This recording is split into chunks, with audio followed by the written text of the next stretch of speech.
Welcome back to Shri Vijaya's kitchen. ఈరోజు మన ఛానల్లో తెలంగాణ స్పెషల్ బగారా రైస్ ఎలా తయారు చేసుకుందామో చూద్దాము. ఇది విత్ రైతాతో చాలా బాగుంటుంది. లేదు అని అంటే కనుక నాటుకోడి కర్రీతో బగారా రైస్ సూపర్ కాంబినేషన్. మీరు కూడా ట్రై చేసి ఎలా ఉందో కామెంట్ బాక్స్లో చెప్పండి. తెలంగాణ స్టైల్ బగారా రైస్కి కావాల్సిన మెయిన్ ఇంగ్రీడియంట్స్ ఏంటో చూద్దాము. Basmati rice half an hour నానబెట్టుకొని పక్కకు పెట్టుకోవాలి.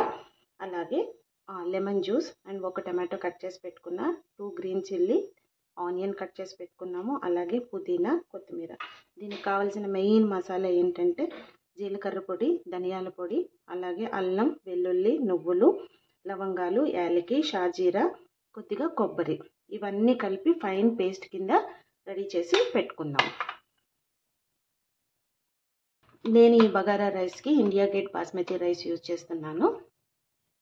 ఈ మసాలాలన్నీ మిక్సీలో వేసి ఫైన్ పేస్ట్ కింద రెడీ చేసుకుందాం.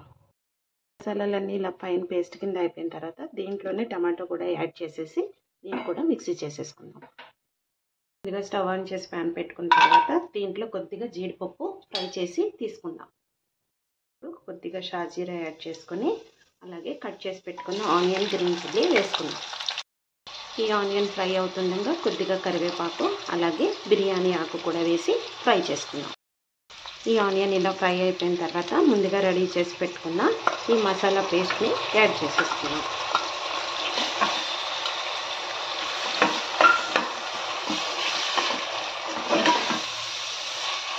మసాలా ఇలా ఫ్రై అవుతుండగా ఇందులోనే కొద్దిగా కసూరి మేతి, అలాగే ముందుగా కట్ చేసి పెట్టుకున్న పుదీనా, రుచికి సరిపడా సాల్ట్ కూడా యాడ్ చేసి ఒక్కసారి ఫ్రై చేసుకుందాం. ఈ మసాలా అంతా ఇలా ఫ్రై అయిపోయిన తర్వాత మనం 1 గ్లాస్ రైస్ తీసుకున్నాం కాబట్టి 1.5 గ్లాసు వాటర్ యాడ్ చేసుకుందాం.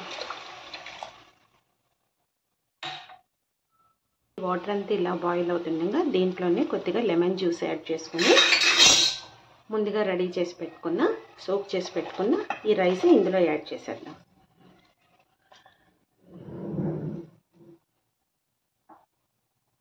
రైస్ యాడ్ చేసేసిన తర్వాత మనం కుక్కర్ క్లోజ్ చేసుకొని ఒక 2 విజిల్స్ రానిచ్చుకుందాం.